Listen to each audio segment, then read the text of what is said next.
Ladies and gentlemen, welcome to the Above the Bar podcast, where each week we belly up to the bar with a new guest, find out what they do, who they are, and what makes them great. So sit back, relax, and enjoy.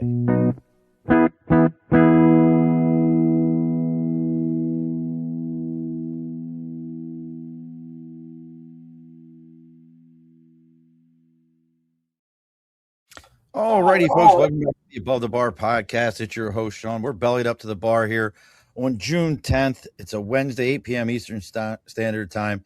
And how lucky of a man could I be to have, there's a song about this entire thing. Don't you wish they could all be California girls? So why not have two of them here tonight? Joining us from way out on the left coast, we're going to be talking about how do you take it from idea to book. Everybody thinks they've got the next great American novel in their head, and they just don't have the effort to actually put it down on writing. So to join us here, we've got Kristin Manna, who's been on here a bunch of times, helped me fill a bunch of different holes when I need guests. I can't tell you how many times I've called her up. Hey, Kristin, I got about a few minutes. You want to come on the show, or you got somebody? And she's either been willing to or come on with me. So she's going to be talking about it. And those of you that have listened to many of these shows, you know who Dr. Bean is, and you've heard me. We had him on here, and we talked about what he has going on. So why not have the other part of his writing team come on? We got Dr. Kathy Nash. So everybody give a big, warm, above the bar welcome to Kristin and Kathy. I told you guys that I have no idea how I'm going to. Sean, it's so good to be here. I'm so happy to be here. Thank you for having us. Thank you. It's fun. So again, folks, we're going to be talking about how do you get it from idea to book? What's their process? Both of them have publishing companies. Both of them have written books or helped somebody write books, or at least found a book that they lost underneath the couch or something. We're going to be talking about those kind of things. But let's go ahead and take care of some house cleaning real quick. First things, as always, folks, if you're finding them through me or me through them, make sure you're giving this a like, share, follow if you're on YouTube or any of our other social media. Make sure you're following our page. We do this every Wednesday, 8 p.m. Eastern Standard Time. Over my shoulder, though, folks, that's the big board for Sticker and a Cause. If you've got something you believe in, something you're supporting, whether it be maybe you're writing your own book, you've got a band, you've got your own podcast, I don't care what it is. You can find us on Facebook, LinkedIn, YouTube, Twitch, X, Instagram, TikTok. Our website is theabovethebarpodcast.com. Our email is theabovethebarpodcast@gmail.com. Send me a message. Let me know what you got going on. I'll tell you where to send the sticker to. You send me a sticker. I put it on the board. Everybody gets to hear about you. You grow, we all grow together. Then we got to talk about the people paying the bills around here. And listen, Kristin's got shutters. So I like shutters. So and hopefully from our sponsor, who is Budget Blinds. And we're talking about Budget Blinds of East Greenbush, Hudson, Cooksaki, Schoharie, Del Mar, and Clifton Park. North America's largest custom window treatment company. Again, they're doing shades, shutters, blinds, drapery, tint, you name it, they're taking care of it. They even started doing recently exterior security screens and doors through a company called CrimSafe. If you don't know who that is, look them up, folks. CrimSafe is wild. So make sure you're reaching out to your local Budget Blinds. And if you're in the capital region, they're doing 20% off of product, and anything you motorize, they'll give you another 5%. And as the rule goes, if you tell them that you're there to belly up to the bar, they're going to give you another 5% off of that. So make sure you're reaching out to Budget Blinds of East Greenbush, Hudson, Cooksaki, Schoharie, Del Mar, Clifton Park. Did I forget any of them? I think it's all five of them. So make sure you're reaching out to them and let them know you're there to belly up to the bar. All righty, ladies. You already got questions coming in. Wow. Yeah, really? So I don't know if it's, I think it's Michelle. Give us 1 second here and we'll get right to your question. But I want to make sure I got my notes absolutely correct here. Notes. Where'd you go? Moving up. Notes. Am I on the right one? See, it helps if you're actually on the right screen. Oh, I hate that, Sean. Isn't that a pain? Yeah. Well, I was doing work-related stuff beforehand. Yeah. So let's take a look here. So, Kristin, we know you're publicist, media strategist, ninja networker, knows just about everybody. You've got your political world. You've got just about everybody under the sun that you've dealt with. Did I miss anything? United Nations Association. You're a mom. You're a wife. What else am I missing here? Yep. She comes to Boston and never comes to Albany. Yeah, I know. You know what? Wait a minute. Wait a minute. I'm in New York City at least 3 times a year. So I just need I to. tell What you do that I need? Do I just need to get on a train and just you can come get up on to the Albany? train.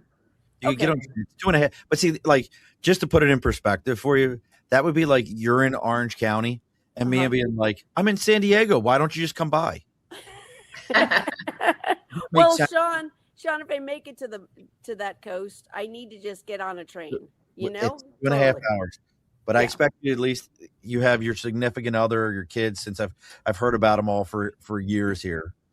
So, and actually, this is no joke, folks. Like, I've known Kristin since she was who's the lady that did the sex trafficking lady? That Oh, Rima Nashashibi. Yeah, Rima. Yeah, The when I was first, her developmental director. Yeah, yeah, my Oh, gosh. wow. That's So like, you guys go way back. like yeah. That's cool. she might have actually been the first person to ever reach out to me that wasn't somebody I reached out to and was like, hey, I got this guest. You want her on your show? And I'm like, okay. Okay. Or Rima had Oh to my gosh. listen to me. And then for you, Dr. Kathy, now what are we a doctor in? Organizational leadership education. Okay. So I was an educator for 25 years and ended up being a middle school principal at the end. Oh. So the worst of humanity at They- that. Oh, they are fun, let me tell you. I you know, they're hard, God bless them all, but they're really fun too, and it's such a cool age, you know. So I love that. That was the best part of my career. You got 6 through 8, or were you 7 and 8? Well, I had a junior high school.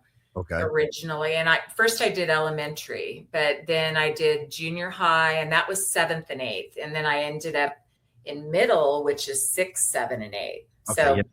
That's kind of the same thing, but a little bit different. We had when I recruited for the Marine Corps, I don't know if you've ever heard of North Penn High School. It's the largest high school in the state of Pennsylvania. Wow. It graduates about 1,000 kids a year. Oh my gosh. Wow. They only have 10th, 11th, and 12th grade in the high school. Oh wow. Yeah, that's kind of small actually, because we're in the 2,000 to 3,000s, you know. Graduating classes out of one high school? Oh, just the graduating class. No, I'm thinking the wow. Yeah, the graduating class. That's a lot of kids. Yeah, their high school looked like a college campus. It was yeah, like it was a massive, massive place. But I'm also looking here. So you have your company, Nash Press Publishing, and then co-author of Lifted to Lead. We know about Dr. Bean with that one. I still tell the story about that guy. Oh, isn't he amazing? Story's amazing. I was so fortunate to connect with him and be able to help him get that out. He's an amazing man. He really is. You've published a lot of books here: Faith and Fire, Recipes to Celebrate, Finding Your Wings. I mean, you've got a bunch of stuff here, doing all that, you know, your Title I stuff. I mean, you've got a full-blown career. I got to ask you, I mean, full-blown career, 25 years teaching, all these different accolades and all that. Why do anything? What's wrong with me? I look at all this. I mean, you work. It's not enough, Sean. It's just not enough. I mean, I'm looking at it all, and I'm thinking to myself, like, at what point do we just kind of go, all right, I'm good. Let me tap out. Yeah, you know, it's really weird. So I retired 3 years ago, or maybe it might be 4. And so all the school stuff was, you know, I was all consumed with that for really my whole life there. And then when I retired, like I always wrote, you know, and I loved writing. And yes, I got to do a little bit of writing in my career. There's a lot of stuff you have to write, but it's not like you're writing a story you're passionate about, you know? Mm-hmm. So when I left, I took care of my mom for a year. She was living with me, and she passed away after that. And I was really like blessed to, you know, have had that time with her. And then it was just kind of like I wasn't really planning on doing anything after that. But I just started, I don't know, I just, I was kind of working on my own stories, which I have a bunch, how everybody starts some and they never finish them. Right. So I have a bunch of those, right? And I'm like, okay, none of them just ever like made me finish, right? And that should tell you something, people out there. It has to make you finish. And so then I just connected with Stefan, and we became friends, and he was looking for a writer because he's a busy man. And at the time I wasn't busy. And so we just wrote Lifted to Lead, and we have book 2 ready to go, which is the framework in there. It's going to be lead to lift. And it's our framework in the first book. And that's coming up soon as he gets around to his part, because he's been busy. And it's not like he's running the most diverse. No. So it's okay that he's busy, but I know.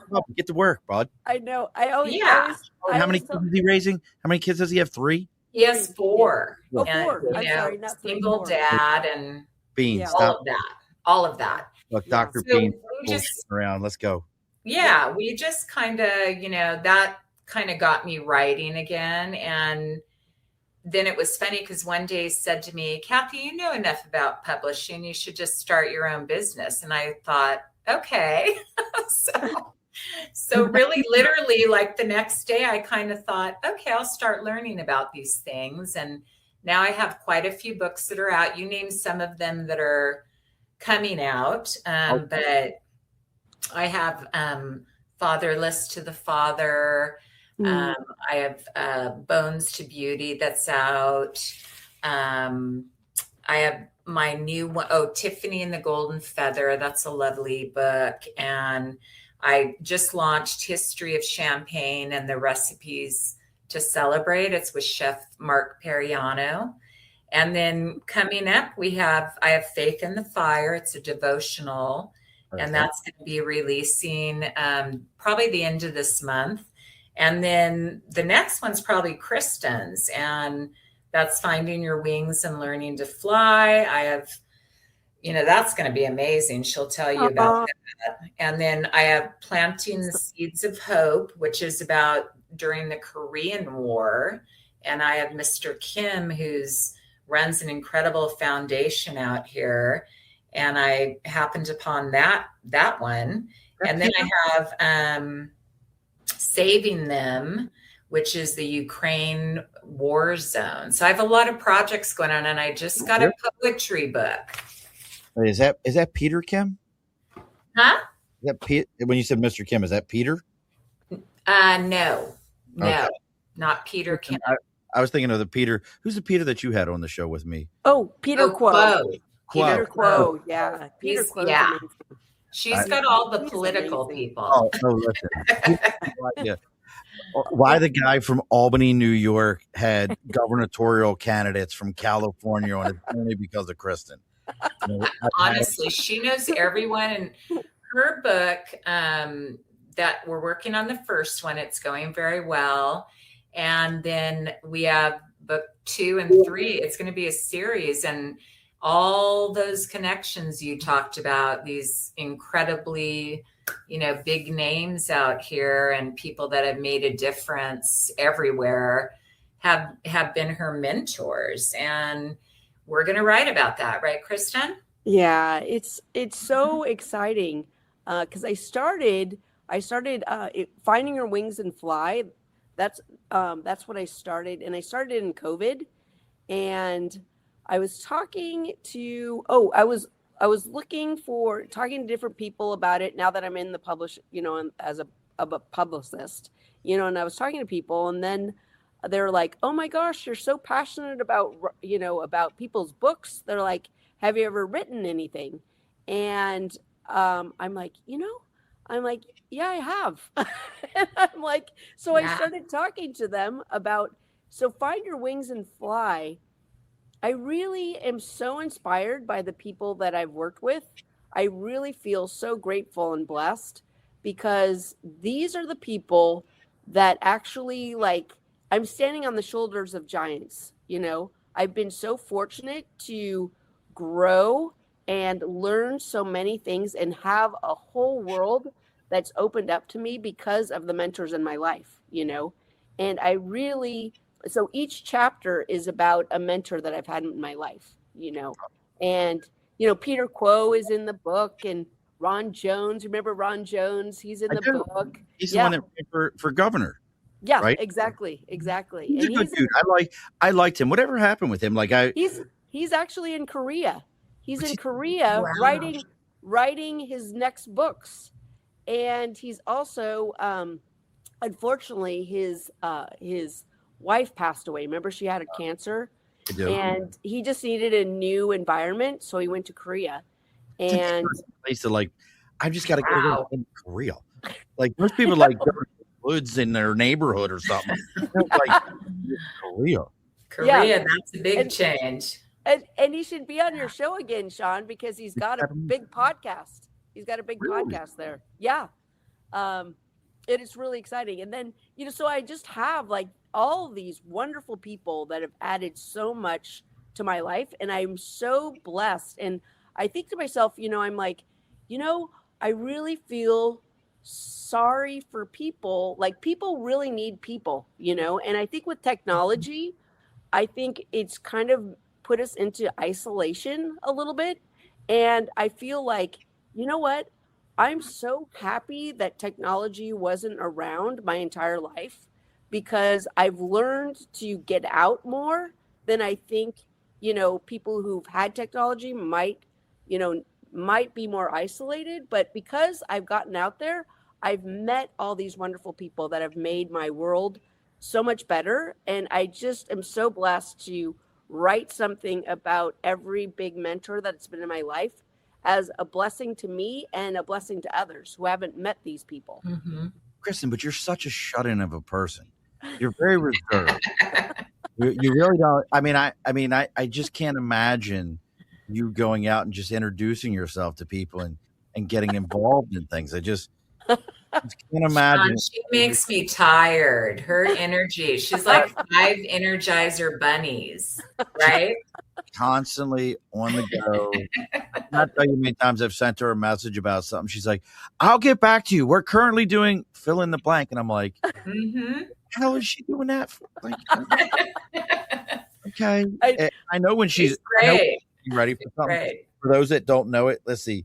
Kristin, the first post went out, and not 2 minutes later, she was messaging me to correct something.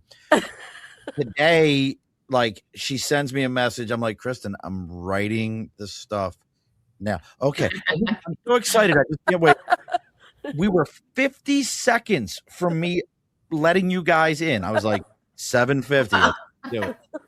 50 seconds. And she's like calling me. I'm like, my words were, Kristin. She was calling me too, Sean. What is that, Kristin? At the same time, she was calling us. I don't want to miss the party. I don't know. We have 50 seconds. That's all we've got. And she's all. And listen, folks. And again, if you're finding us through right now and you're just joining us, and you have questions, maybe you're looking to write a book, or you have a question for both Dr. Kathy or Kristin. Heck, for Kristin, I'll tell you right now, if you're looking to learn how to network, I don't know anybody who does it in a more unique, grassroots, genuine way. Let me know. Let's see. Monica Rodriguez says, that's my sister. Oh, that's what. Oh, yeah. Oh, Monica.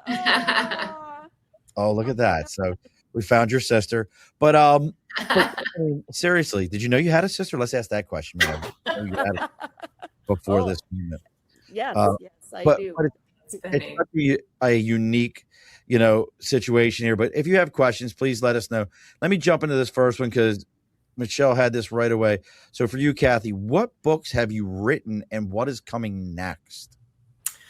So, Lifted to Lead is out there, and book 2, Lead to Lift is coming pretty soon. And then, Bones to Beauty is out, and that's a beautiful book about, a really difficult childhood for this beautiful young girl. There was abuse, and it turned into anorexia. And, she wanted to write her book to help people out there. And so she has a beautiful book. We have Fatherless to the Father, and that one's about that's about a young boy who had a father who was addicted, and there were abuse issues. And ultimately, he found out after trying his whole life, trying to get this relationship with his father, because no matter what he did, you love your father, right? And he finally realized that God was the father, that he had been, that was there for him all along. So that's a beautiful book. And then there's Tiffany and the Golden Feather, which is completely different. And that's about, growing up on a farm, this lovely little family from back when, and she finds this magical golden feather. And, it's a beautiful children's type book, but for older kids as well. So those are out. And then I just launched The History of Champagne, which is entirely different. And it's the recipes that we celebrate with, that they're actually champagne recipes. And there's pairings. And it also has the history of Dom Perignon. So it's this beautiful, coffee table book with, it's a gorgeous book. And the chef is Mark Periano, and he's fabulous. He's in Ohio, actually, and he's a private chef. So it's his beautiful recipes. So that's out. And then next will be Faith in the Fire, and that's the devotional we talked about, 31 days. And that woman, Arlene Ramirez Colon, was an 80s singer, and she was very big back in the day. And she's now come through her whole life, and she has battled breast cancer. What's her name again? Arlene Ramirez Colon. Colon. See, Arlene Ramirez Colon, you said? Colon. Yeah. And she's in Florida, and she's amazing. And straight up. Arlene, recording artist, Tender Hearts. That's it. That's her. I'm always curious of those things. Like right. They had those big hits at that time. Her picture looks familiar to me. Let me see if I can figure this out. Yeah. And she's it's so funny because we connected through my other author, Susan Reneker, who randomly connected with her, and they were talking about, their books, and she connected us. And it's kind of amazing the way things work. And so her beautiful devotional, 31-day devotional, will be out the end of the month. Oh, that's so and nice. It's Kristin's turn. And then I have a lot of other ones going on. So thank you, Michelle, for asking that. Absolutely. So, and again, folks, real quick here, if you have questions, please drop those into the comments right now. I just realized, ladies, and nobody picked up on it until just now. I had the wrong banner running for this entire time. I had last banner running on the bottom. I thought was it Kevin, right? Kevin Baker. I thought he was a sponsor. That's what I thought. Oh, that's funny. That's funny. Oh shit! Why is Kevin? That's what I thought. I'm like, oh my gosh, he's a big sponsor. So I mean, I want to ask you this though, Kristin. I mean, again, why? You have enough things going on, and we joke around about that with everything you have going on.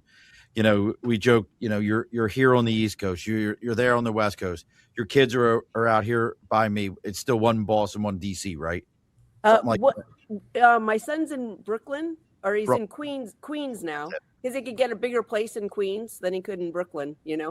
So instead of $4,000 for 3 square feet, he paid 5 square feet. Congratulations. Exactly. I know he could. Holy cow! He could actually walk around in this room and not hit the turn wall. around without walking out of the room. You can turn without walking out of the room in this one. Yeah. And then Delaney is in Boston. She's going to school. It's her It's her last year at Northeastern, but I really think she loves Boston. I think she'll probably stay there. Did So. you ever get to go to Al's and get a sandwich yet? No. Oh my gosh. I keep telling you, when you're in Boston, you got. Yeah. Here's the thing: you have to go because they're closed on the weekends because it's in the financial district. Okay. You have to go during the week. Okay. Called Al's. I think she probably has. I'm going to ask her. Oh my God. What kind of sandwiches are we talking about, Sean? Cold cuts, different stuff like that. But they do, by far, bar none, the best chicken salad I've ever had. Wow. And I get mine with Italian hots on it. So I some people call it Italian relish. I grew up on Italian hots. Yeah. But it's the spicy Italian relish. Right. Get mine with Italian hots and provolone. It is absolutely. That sounds good. My mouth is watering. That's so good. I left Amtrak back in 2021, but we used to be able to pull into Boston, and you would go down to Al's, and it was $7 for a foot long, and you would get two of them, and one of them would go in the fridge of the train. You eat one for lunch. Yeah, it's that kind of sandwich where you have to buy two. Yeah, I get it. The places, and supposedly there's other ones around the city, but I always thought it was interesting that place is like, now we only a sandwich shop that only needs to be open Monday through Friday because they're in the financial district. Right. That's how good of a business model. Wow. To me, as somebody who owns a company, I'm like, that's a serious business model. When you're like, because most restaurants, you got to be 7 days a week. You might be breakfast and lunch. You're like, we're 5 days a week. We can run it this way. Oh my gosh. I've never been in there and it wasn't packed. Wow. Was it right off the train? One item, Yeah, well, they have all kinds of stuff. And Susan Renker, and thanks for the heart there. Susan says, "Hi, Susie." All three of my books did an amazing job. So, absolutely. If she wouldn't have done an amazing job, Susan, I wouldn't have her on the show. Susan's a great author. Oh. And now that kind of feeds into one of my questions. So, I mean, let's talk about it. So, publishing right now, has got to be one of the more difficult fields to be in because, I mean, reality of it is I listen to an audio book right now, and I didn't even pick up on it. My 16-year-old did. He goes, "Dad, that's all AI." I'm like, "Is it?" He goes, "Yeah." I've got over 1,000 episodes. They're 8 minutes a piece. He goes, "Dad, that whole thing is AI." I'm like, "I thought the pictures were because you could tell they didn't work." But he goes, "No, the whole thing." So when you're trying to publish real works, real life, real things, of all the stuff that you could have got into, why get into both of you? Because Kristin, you're doing the same thing. Why get into publishing like this? I mean, you got Random House, you got Penguin, you got big names that you have to compete with in a space that, let's be realistic. If I throw it on a Barnes and Noble shelf, unless you got super lucky, no one's knowing this book is out there. So why and how? Yeah. So, well, I mean, for me, it came from just this passion to help people get their books out that means something to them. It wasn't like, hey, I'm going to start this business and make $1 million. And in fact, I've gotten into it not knowing how it would be, to be honest with you, just sort of flowing through it, but that's kind of where it came from for me. If I can help people become authors and get their words out, their stories out, and even so far, these great stories that help other people, then that's what makes me happy. You know what I mean? So that's the bottom line, but you're right. I mean, it's super hard. We publish on Amazon, which there's 50 million books on Amazon. So you're right when you're talking about competing. Right. But what I've told my authors, and Kristin knows this full well because she's a book promoter, and, you're not going to make a killing or $1 million on Amazon. What you can do is get your author copies, which which you'll pay less for, and go out and do events and go to where people want to read your book. So, for, Chef Mark, I mean, he holds cooking events and cooks for his clients. And that would be a great place to do a book signing or promote your book. When I look at Bones to Beauty, this is a story about healing and anorexia and abuse. This might, you have to reach out to people in those areas. Maybe it's the medical profession that wants to actually know more about how do people become anorexic? What is that? So you have to go to those places. You have to go to public libraries. You have to, Tiffany and the Golden Feather, beautiful children's book.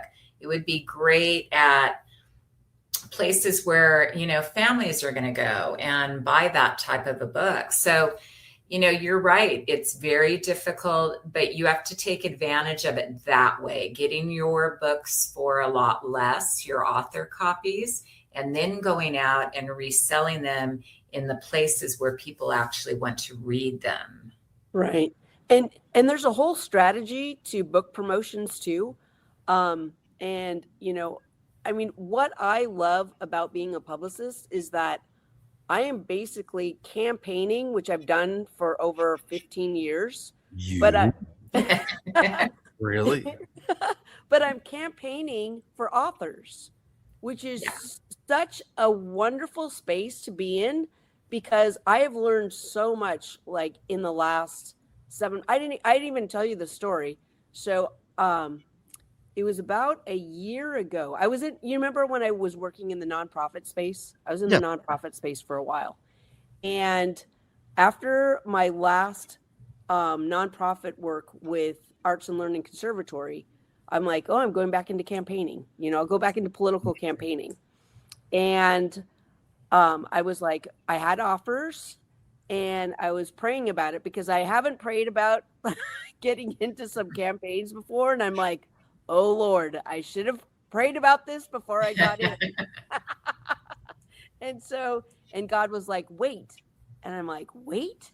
And he's like, yep, wait. And I'm like, okay. And so I had more offers and he's like, wait. And I'm like, oh my gosh. I'm like, I love working, right? Oh, yeah. I love working. So I'm like getting kind of like restless. And I went to a party and Dr. Bean was there. And Dr. Bean goes, Kristin, how are you doing? Catch me up. What campaigns are you working on? I'm like, well, this is a funny story. I'm like, and I go, you know what? God, and, like people have different like gods, but my God, like God was telling me, they're telling you what it is. Yeah, exactly. But he was saying, wait. And Dr. Bean goes, that's so interesting. I'm like, really? And he's like, we need to talk.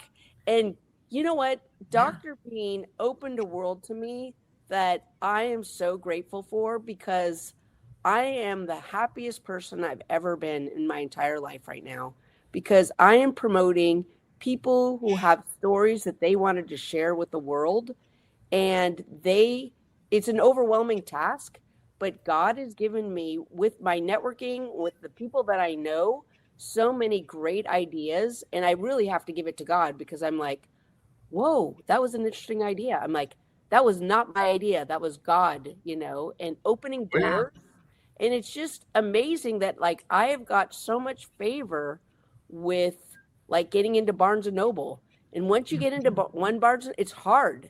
Sean, Is it? It is hard to get in. Very hard. And she got us in. And I got God bless you, Kristin. Thank you. She's that good. She got us in. There's certain things I have no doubt in my mind. Yeah. When it comes to her. But you just reminded me of something. I'm trying to. Yeah. Have you ever just had, either one of you, had somebody just go, hey, I need to introduce you to somebody, and you need to talk to them about writing their book? Every day. Yeah. So we had a guest on a few weeks ago. What is Bob's last name? Schrober, Schober. and he goes by 9-Figure Roofer. And I think either one of you. So, Kristin, you should promote him. Okay. For a book. I know he's got a publicist, and she's amazing. But I think the two of you could write his book. He was homeless, living on a beach, living out of his car in a beach in California. Had gotten some legal troubles. He's my age, maybe a little bit older now. Cleaned his act up and built a roofing company, but not physically doing the roof, selling all the roofing jobs in like 15 different states, sold it to a PE, and now he goes out and he by accident kind of said, "Hey, I'm going to go do this thing," where he introduced himself to a family and recorded it and gave them money.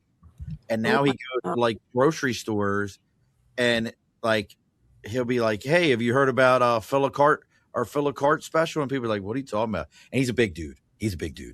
So he's not worried about people saying stuff to him. But I'll have to introduce you to Bob because he just now he just films and he's like, "Dude, I have never been happier. God has never been more that is an amazing story. It is. And I'll tell everybody, go check out Bob. Bob's pretty amazing. Again, he goes by last name again? Schrober, Schober. He goes by 9-Figure Roofer. He's just a good dude. I'll introduce you. I'll put some. Don't let me forget, and I'll put an email together after we're done and introduce you guys. Okay. That's great. That sounds like an amazing story. And some people, I think, Sean, they don't write their book because they think, I have an amazing story, or but I don't know how to write, or how am I going to begin? And I try to bridge that gap. I can just, if you're a great writer, I can just edit it a little bit for you. If you need a developmental writer, and being a writer, I know how to do all that. I can put all that together as much or as little as you need. Right. And then I can get you published, the formatting, the cover, getting you on there. And then Kristin can promote you. Exactly. So, you got the package here. Exactly. Well, California girls. And know what? Oh, I was going to say, what's so neat about Kathy too is we're working on different chapters and we chat about it. I mean, I have a foundation, but she's like, you know what? Let's get more of the story from one of my mentors. And so we'll get on the phone and we'll do an interview together with them, and it's just to round out my stories, and it's just, and and when I'm talking to people like my Uncle Bob should be on your show. I would love that. I'm shaking my head at you for a reason, Kristin. Uncle Bob's a cool guy. I met Uncle Bob. Yeah. We missed an opportunity here. You know what we could have done? What? How many chapters in the book? Oh, the first book will be. We don't really know yet. We've written 3, but probably 10, 12. So 10 to 12 mentors? Mm-hmm. Yeah. What we could have done, and David Goggins did this with his book, is he has a read through where he reads his own book, but he does it in a podcast style where he stops in between the chapters as he reads the book and talks about what was going on and gives a deeper explanation that's a little harder to write that you could talk. We could have done a podcast and not published it of each one of your interviews and then you and Kathy could have wrote it. Oh, wow. You would have had a written version of it, then the audio version of you reading it, and then somebody could have took the podcast version and edited it in at the end of each one based on the interviews. Well, Sean, we can still do that. So that's so great, Sean.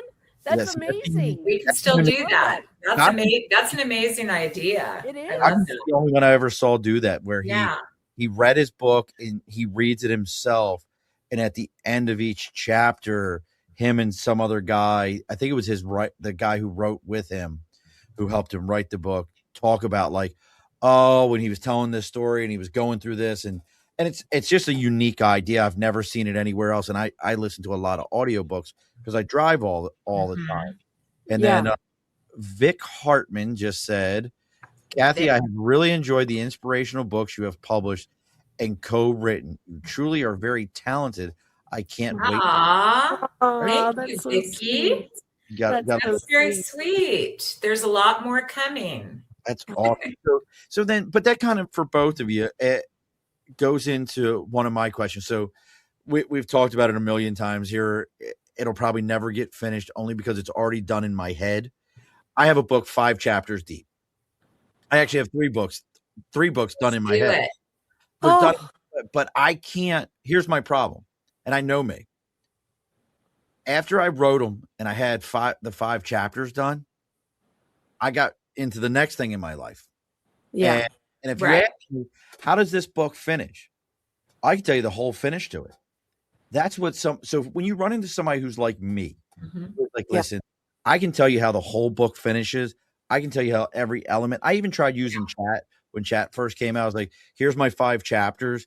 Can you help me finish this? And chat couldn't do it right. And I'm like, no, this shit's never getting done. But it's like completely great story. We've talked about it on here. I'm not going to talk about it again. But how do you work with somebody who's like, listen, I write like I talk. And if you can hear the silky sounds of this voice, it's not the greatest writing. How do you work with somebody like that?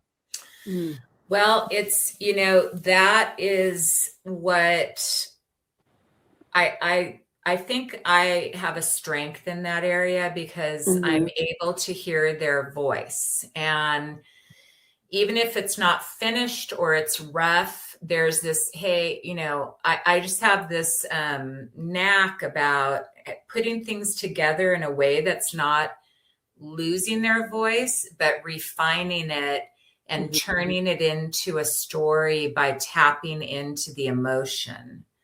And that I dig that. Like, I can write my own books forever, but I love getting people's stuff like that. Like, that's fun for me. Really? And it's so amazing too, Sean, because as we're working on my chapters together, I'm like, wow, that sounds like me. She does that. I'm like, oh my gosh, that sounds like I wrote it and I didn't write it, And you know what, Sean? What's the greatest thing is everybody has a story, and it's not hard, but it would be great if everybody could tell their story and get someone like Kathy to help them write their story, because it's so, what I feel like I told people, I'm like, you know what, writing this book with Kathy is like Christmas on steroids for me every day. Literally. Because I am so happy, and I'm like, this is something I've wanted to do, and I'm like, kind of like you, Sean, I'm like, how do I do this, and then you go, oh, it'll never happen, and then and then I meet someone like Kathy, and I'm like, Kathy, and then I talk to her about it, she goes, we can do this, and I'm like, we can, yeah, like I love that. Like, she has these foundational pieces, and I can see like where we have to elaborate, or I'll say to Kristin, but Kristin, where's the heart there? Like, let's go back and talk about this, because you kind of have to pull it out of people, because that human emotion, that's the story, that's the connection that's going to get your readers to want to read and keep reading. We can just tell a story all we want, but you have to connect on a heart level. And Kristin's doing that, and her book's going to be amazing. I can't wait. So real quick here, folks, it's just about closing time here at the bar. It's June 10th. We're far enough into June that summer is no longer a plan. It's happening. The cookout calendars are filling up. The sun's staying out a little longer, and the best conversations are moving outside. This episode is brought to you by New Scotland Spirits, small batch whiskey, handcrafted right here in upstate New York. Whether you're on the back deck, around the fire pit, or sitting with friends around after a long day, New Scotland Spirits is the perfect way to slow down and enjoy the moment. made with local grains and real craftsmanship. Every bottle is a reminder that some things are worth doing the right way. New Scotland Spirits. Come visit them at newscotlandspirits.com and find your next favorite pour. New Scotland Spirits, made for summer nights and stories worth telling. Just like Love that. I like it. I like it. And you Just know, Everybody go buy it. yes, yes. And then write your book. Then call Kathy. That's right. And write your And book. then call Kristen and then have a drink with Sean. There we go. And then be on their show, be on Sean's show after you get your book done. That's right. That's the way we do it. So, and you know what, Sean? You Yes, know what? ma'am. I just need to tell you, it's if people get out there, it's really like if you get your book out there, there's so many ways to make money outside of the book sales alone. Right. Like you could be a keynote speaker, which you can make tens of thousands of dollars on. You can be on podcasts that actually Dr. Bean's been on podcasts and he's like, Kristin, we sold over blah, blah, blah books. And every time. I just had to sit at my house and, talk to people for an hour. Yeah. And it wasn't like going to a bookstore, setting up, waiting for people, which is all great. But it's like, there are so many great ways that and I can help writers, make money on things that they love to do, writing their book, telling their story, Right.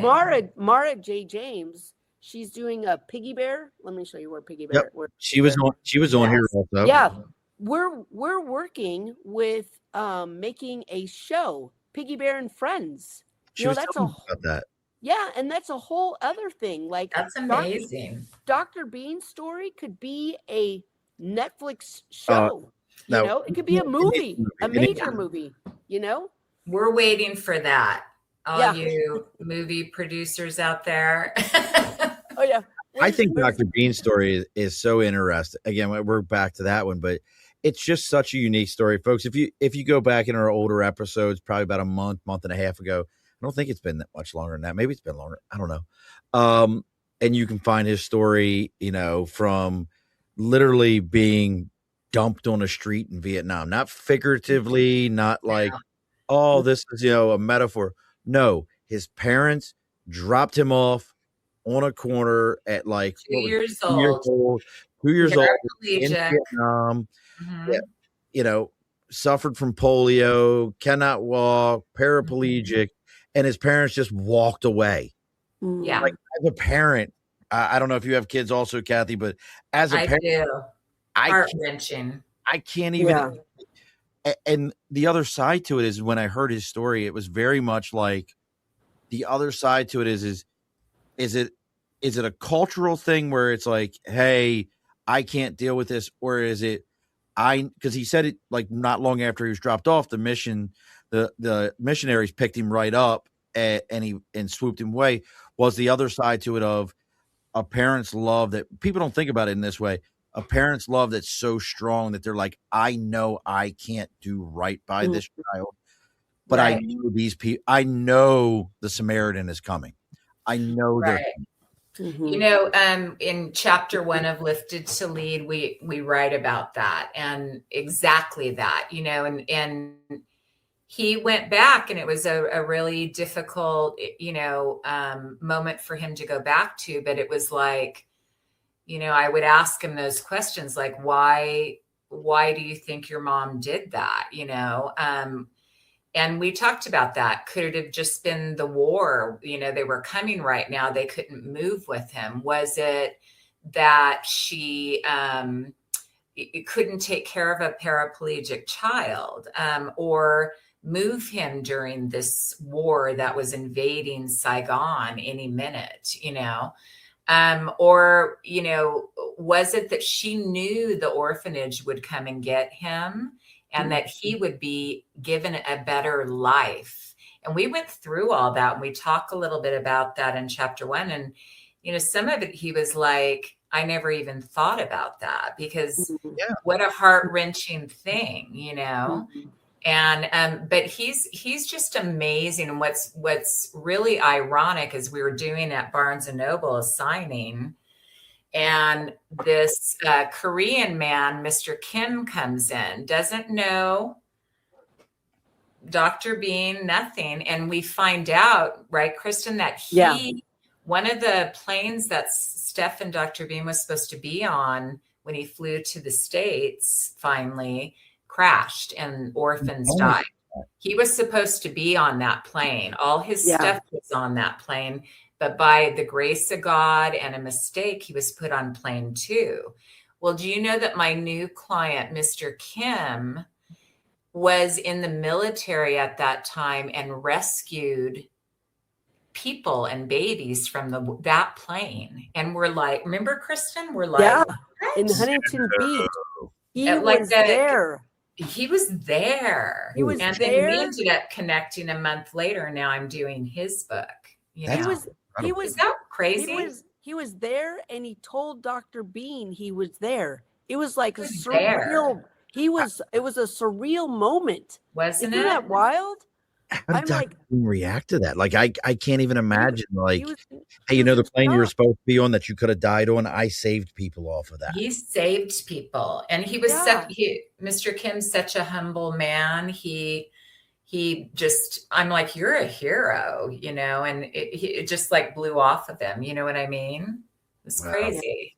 And I have a picture, and I'm just like, every time I see that picture, I just like, I get teared up, and I just think, oh my gosh, there's so many great people out here in this world, you know, and for us to be able to connect, I mean, I can't even imagine how Dr. Bean felt when he saw that and met this man, you know, like you're saying, Sean. It was so random, you know? Yeah, it's just so wild. And Michelle said, so inspiring that he could be vulnerable enough to share his story. Kathy, you did an amazing job of capturing everything about his life. It's wild. So, thank you, Michelle. We're going to get into some other things here. We got a couple of minutes. So we've talked about, you know, the greatness of like, oh, find somebody to tell your story. It'll be great. Everybody, butterflies for everybody. The other side to it is this is a brutal world for publishing. Like, again, when I worked on Amtrak, I actually had a woman who rode on the train with me who worked for one of the big publishing houses. She was a reader, like old school, like, give me your book. I'm going to read it and tell you how illiterate you are. Proofreader. Stuff like, you know, John Waters. I'm a big John Waters fan. He's from Baltimore like myself. But she was like, you know, if you weren't like a John Waters, Stephen King, or somebody had to vouch for you in such a profound way, these guys don't want to talk to you. And so what's the other side of this for the person who thinks they do have the next great American story? What's the other side to this that you would kind of say to them, like, hey, here's how you got to prepare. This is your mental side to this. Right. Well, and I think a lot of it is getting your story done, you know, and like working with Kathy, but you know, no one's going to look at you, you know, your first book out, especially like none of the big publishers will, unless you know someone there or it's a relative. That's why you need to hire me as your book promoter. And there are book promoters out there because because you know what, that I have a niche for beginner, not beginner, but like for novice reader, you know, people who just make a book because they can't, Random House won't look at them, Penguin won't look at them, but like people, there are other promoters out there like me, and you can find them and they have a strategy that works, you know, like building relationships. They have relationships, which, you know, thank God I have these. I mean, really, I think to myself, I'm like, Dad, I'm like, you know, I built these relationships and they're helping me with all my efforts, you know, somebody knows somebody and I know a lot of people. So that helps, you know? So I think that, you know, it's just, you know, being brave enough to tell your story and to be saying, you know what, I'm going to do this, you know, and Kathy can talk about this in future podcasts too, is how do you get it done? You know, let's encourage people to write their story. You know, that's the first step, you know? Yeah. And I think, Sean, you have to think, why am I doing this? And if you're doing it, you're one of the people that writes AI books and publishes 50,000 of them on Amazon. They're doing it they think they're going to make a buck, but they're not. And, I think first and foremost, because Stefan and I have a publisher, Connected, and Jimmy Casas, I learned a lot from him as well. And, you have to be doing it for the right reason, that you want to just tell your story and get your story out there. Anything else that comes from that is great. And of course, everybody wants to make some money, and of course, how hard do I want to work at promoting my book and getting things out there? Everybody's different, but, there's the reality that it's a hard business. But I think if you truly have a story with heart and you want to get it out there for the right reasons and to help other people maybe, or to share it with the world, that's to me the most important thing. And Susie's got a long comment here, so give me a moment. She says, what are the chances that today, after 30 years, a friend of mine that I went to high school with messaged me on Facebook? He told me that he purchased my book. I haven't spoke to him in 30 years and said he can't wait to read it, and then mentioned that he's always wanted to write a book. He had a very hard life. He overcame many obstacles. He had addiction issues, and now he is running sober life on 80 acres of land for men and women. I told him about Kathy, and I gave him her information. Thank you, and then Susan. where do you think a good starting point for sharing your story, the beginning of your life or a big life event? Well, I can answer that one. That's easy. So the beginning is you call Kathy, and Kathy gets you. She calls Kristin, and they get the book written. That's the easy. That's right. That's how we do Right. it. But seriously, I mean, that's both of those are incredible. Do you have a starting point you want to share with somebody real quick? Starting point. Say that again, Sean. Starting point. You wanted to share your story.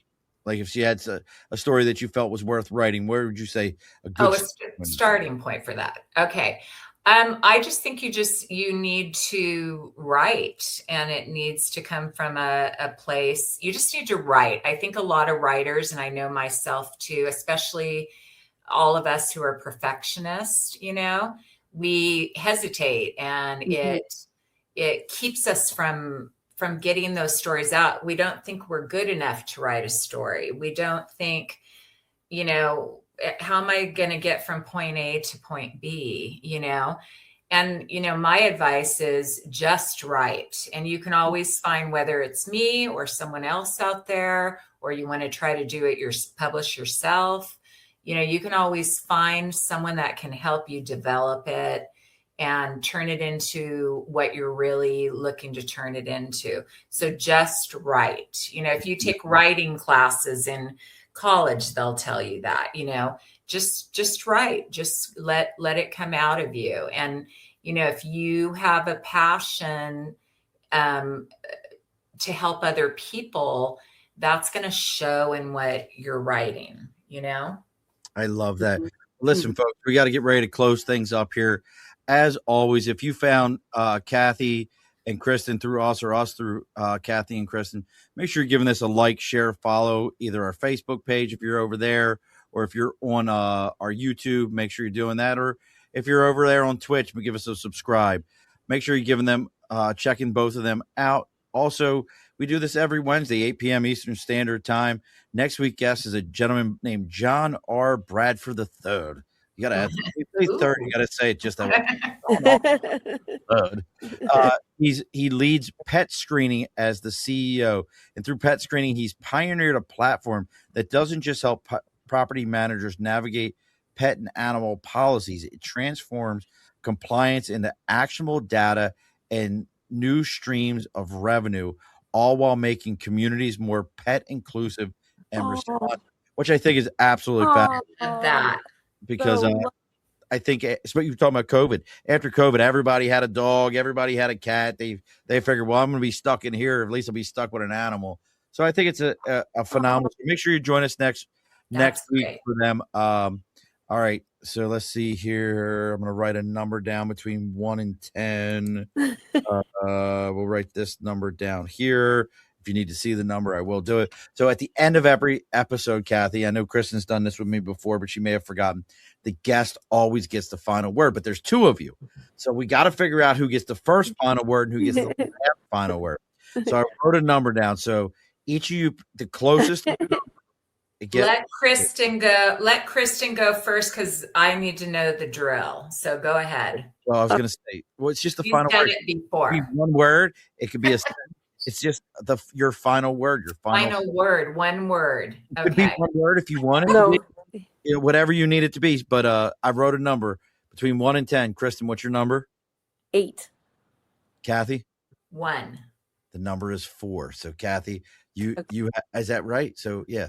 Yeah. I guess right. That's right. Yeah. That'd be right. That was pretty good, Sean. That was good. That was good. So my final word is, if you're looking for help or even if you just want to ask some questions, nashpresspublishing.com. And my final word to all the people out there with stories is write from your heart and get it out there. You can do it. Yeah. All right. And don't log off afterwards, you two. Now, Kristin, what's your final word?